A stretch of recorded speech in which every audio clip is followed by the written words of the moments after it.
What's up, folks? It's Ray with Survivor Command. I really wanted to just thank everybody for subscribing. Got 30 subscribers now, and like over 30,000 views on the shorts and the videos. Like, that's really encouraging for me. I appreciate it. I never thought nobody ever just care. We really was just doing it to document some of the stuff that we do. Like, I never thought anybody else would really be interested, so I really appreciate that. I, um, I wanted to tell you guys a little bit about myself and why I got started in like prepping and emergency preparedness.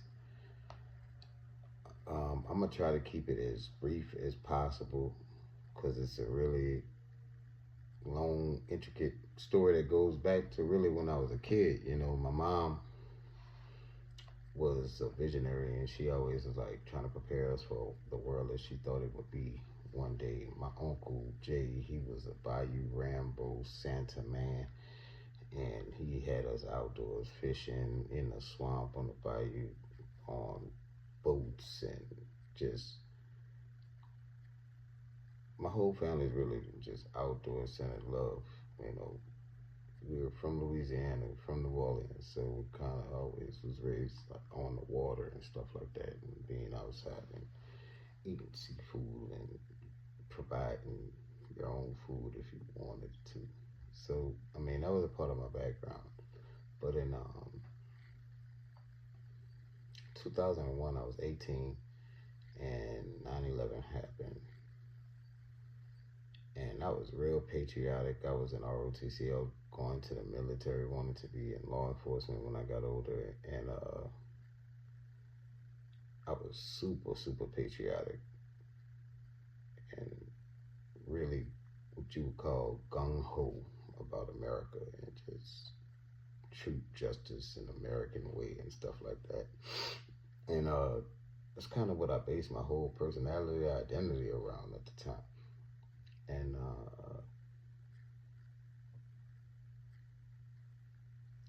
as me and my brother was watching some of the stuff that happened on 9/11,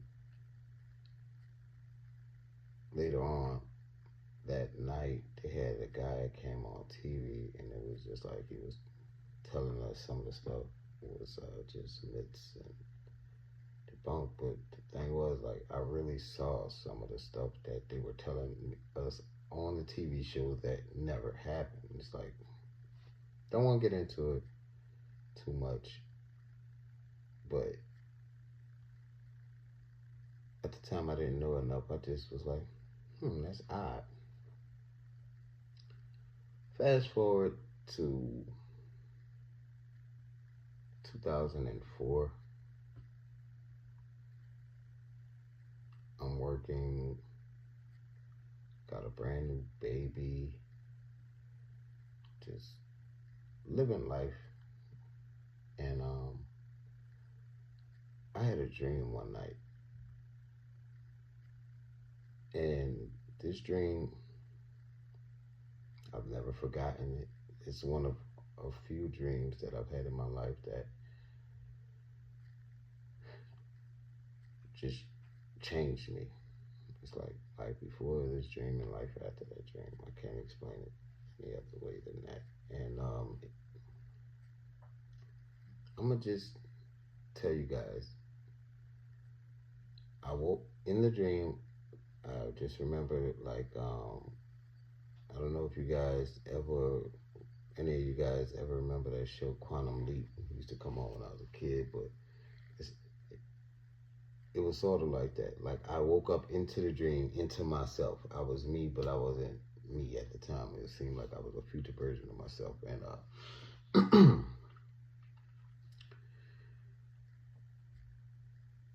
I was standing in the longest line I had ever seen in my life. It looked like a line to go into a sporting event, something like that. And there were about, I'm gonna say, 10 or 12 of these lines. And we were lining up to go into these like battleship or gunmetal gray. I want to say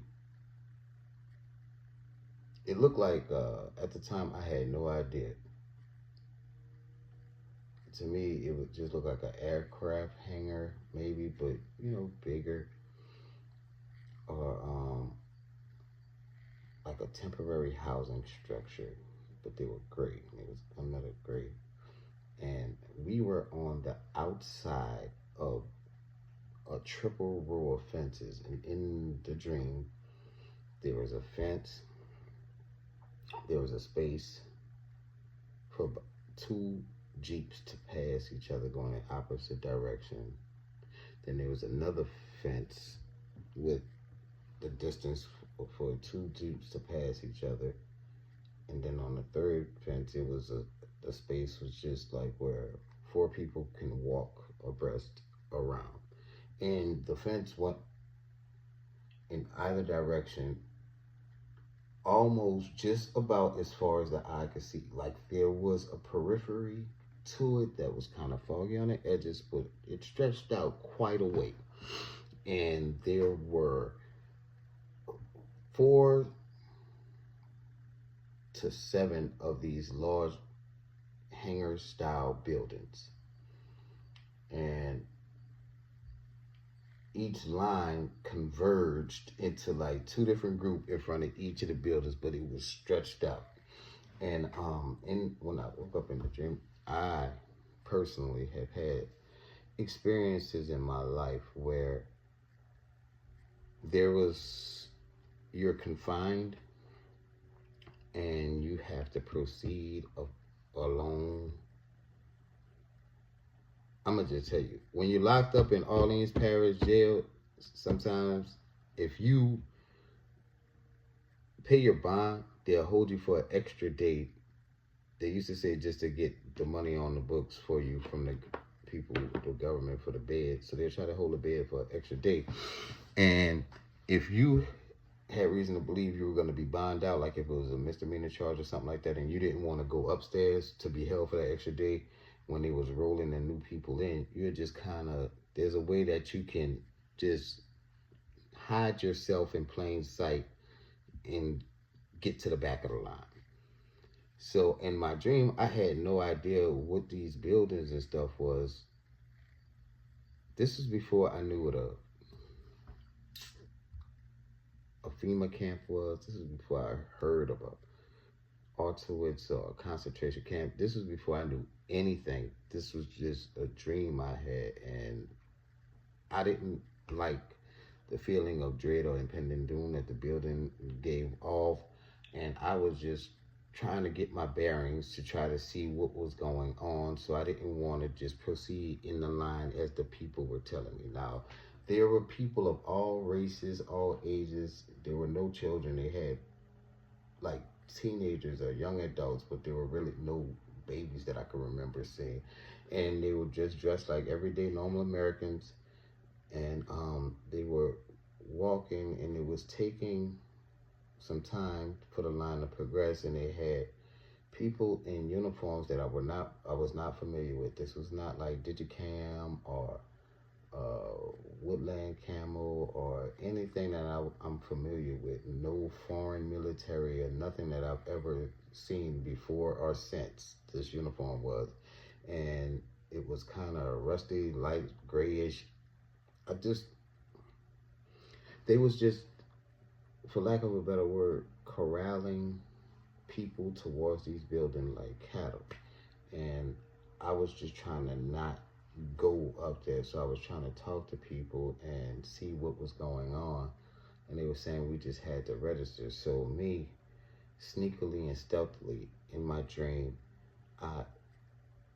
even though from what I could gather, you were not supposed to get out of the line, I like fell back in line to where I wasn't around people that were familiar with me. And then I kind of meandered over about another 35, 40 feet to the next line. and did that a couple of times, just trying to talk to people, and made my way to trying to see what was going on. And for the most part, people were reluctant to talk. They didn't want to talk. They didn't want to lose their place in line. They felt like they had to be there on time. And if they didn't hurry up, they wasn't going to get something, even though no one could actually pin down what it was that they were going to get or where they were going. And then after a while, I got to this line and I saw my cousin. And I saw my cousin Tony, and I was like, man, what's up, bro? It's good to see you. Like, man, what is going on? Do you know what's going on up there, or why are people going up there? He was like, nah, they just told us that like we had to be here in order to register and to get our stuff. But I'm like, well, what is the stuff we getting? Or do you know where we're going? He was like, nah. I was like, bro, have you noticed like how many like lines it is and stuff like that? And I'm like, did you look in the back? From what I could see, there's nowhere to come out in the back. I see the fences, and I see it was like a gully or a gorge or a canyon back there with some desert or something. Like after the fence, after the drop off, you could see for a while behind the building, and it was like about, I don't know, about maybe 2 miles away, but there was no visible way of egress. Like there was no like back driveway or anything where people were coming out after they got processed or whatever. And I was trying to explain that to him, and he was like, yeah, man, I don't know. They just told me to be here, bro. And this the military line. This for people that was like formerly in the military and stuff. Like, I don't remember you serving. What you do, sir? And I was like, nah, bro. I just was trying to get some information, man. It was, good to see him. And by this time, the line was moving. He's like, all right, cuz, love you, bro. Because I don't want to lose my spot in line. And so he moved up, and I kind of fell back and tried to get back to my original line.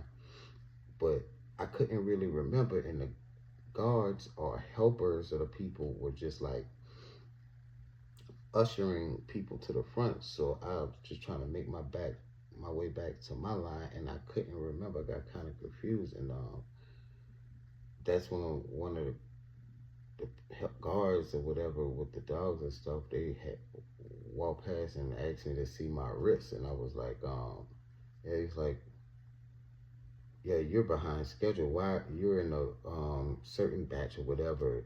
You should be going this way. And they was like trying to escort me to where I was supposed to be, and I was getting closer to getting into the fence, and I just broke and ran. And when I ran, I was running so slow. Oh my God, I couldn't and it's like the dogs and the guards and the people in the lines were trying to help the guards corral me. So I was trying to evade them too. So I wound up getting funneled into the place that I was trying to keep from going. And they had a bunch of like military type vehicles that I had never seen before at that time. And at that time I had never seen them, and I was trying to like run in between them to keep them from catching me.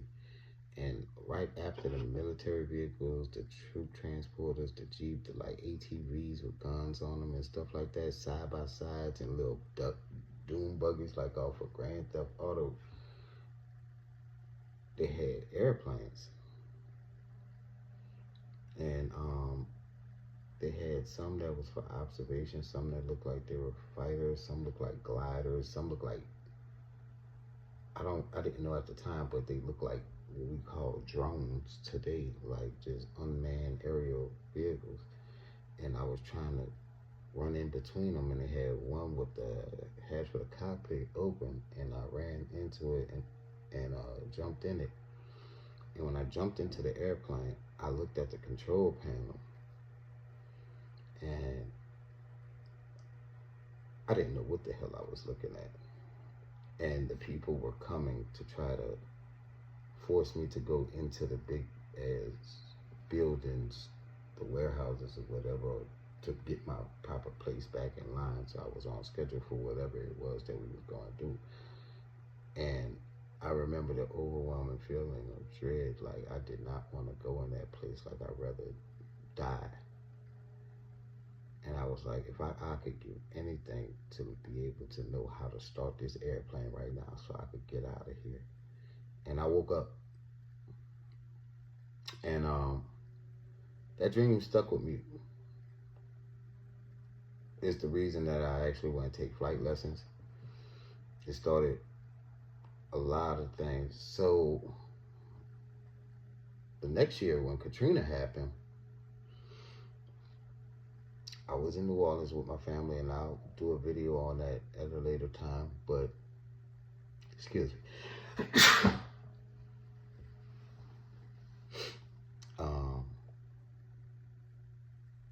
I was in New Orleans when it happened, and we was in New Orleans East, and it actually, I had to get a boat to get my family out, my grandmother, my aunt, my uncle, my brother and stuff. I was familiar with driving boats. Catfish, shout out to Catfish, been taught me how to drive boats. And I've been on boats since we was kids and stuff. My Uncle Jay, Frank, we always was back there in the hot water canal, the Bayou Bienville and stuff like that, the Wrigley's, Chico's Lagoon, all of that. So I was confident that I would be able to navigate the boat from New Orleans East to the North Shore, no matter what the conditions was. And as fate would have it, I did not have to. And we just got to Chef Highway and was able to procure another way to get out to the city. Excuse me, guys. I'm so sorry. Thank you for bearing with me with this, but I just feel like I have to tell this now.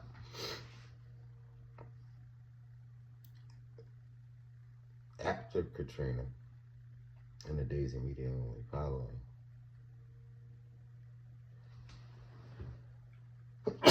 there were news reports that directly conflicted my personal experiences during Katrina. And that was the second time I witnessed what I had previously considered the only reliable source of information, that's the mainstream media. And I actually saw them for myself directly contradict and say things that I knew for a fact not to be true. And I won't get into the details in this video, but they said things on the news about the conditions and things that took place during Katrina that were not true. And it led me, amongst other things, you don't know, excuse me, how foolish you feel to be surrounded by water you can't drink and to be thirsty as hell. So I wanted to learn how to purify water. I wanted to learn how, at the time of Katrina, the only people that were getting messages out, according to everyone,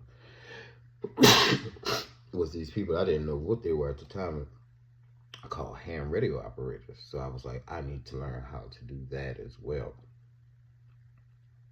And so the events of Katrina actually got me started with along the road to not just outdoorsmanship, but to like prepping and what you would call conspiracy theories. So around 2015, go back. Hurricane Katrina was the first time I was ever familiarized with the government agency known as FEMA. Okay, this will be important later. So fast forward 2015, when I was on YouTube and going down the rabbit hole at the time that everybody was going down about like the mainstream media being bought in and stuff like that, I was open to it because I had actually personally before witnessed the mainstream media not being honest about things. So it was just an eye-opening revelation, but it wasn't something that was completely unfamiliar to me.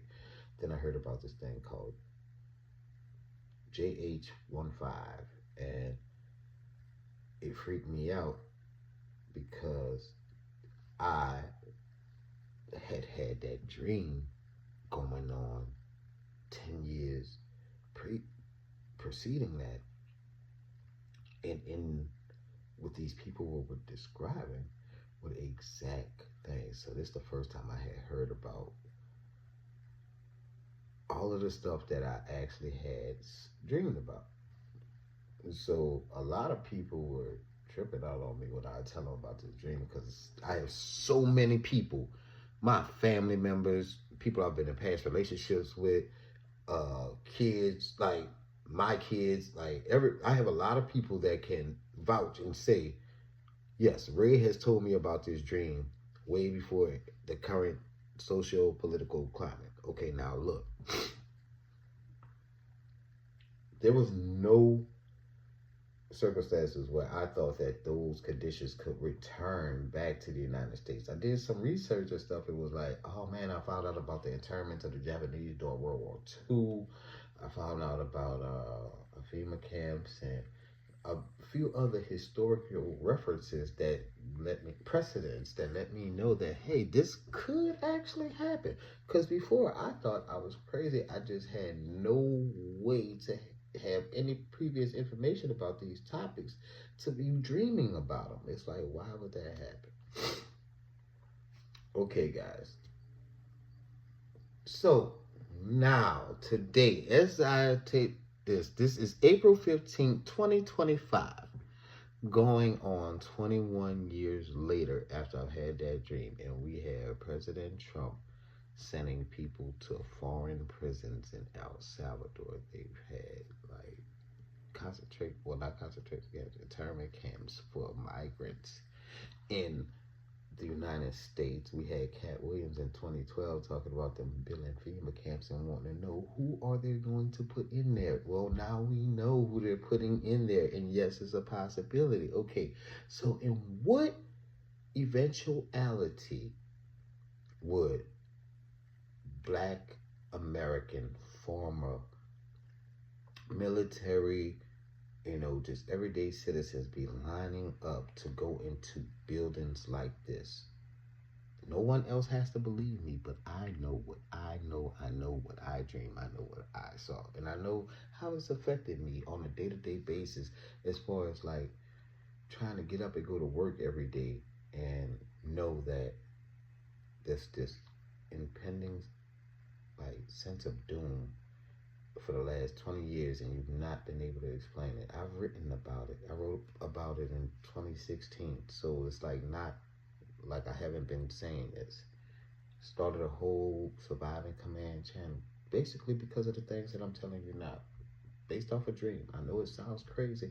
I'm just documenting it so you guys can know. This video has went on too long. I know I might be rambling, but I just wanted to tell you guys that man, say your prayers. Start preparing. Look at yourself and wonder who you are as a person, whether you're American or what. What side of history do you want to be on? What are you going to do? Are you going to stand up to this, or are you going to just go quietly into the night and just march into the place that they tell you to?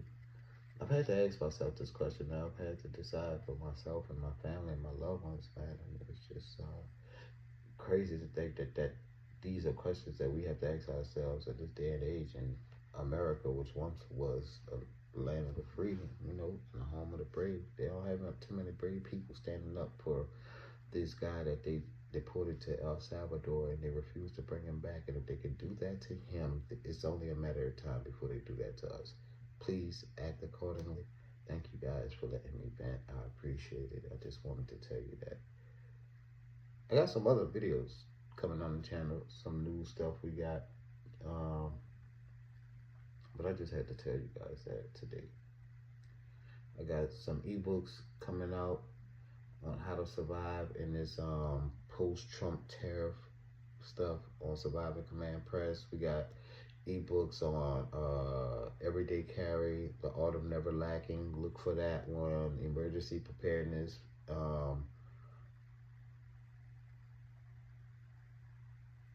For urban dwellers, and how to plan for the pandemic, part 2, coming out soon. Look for that.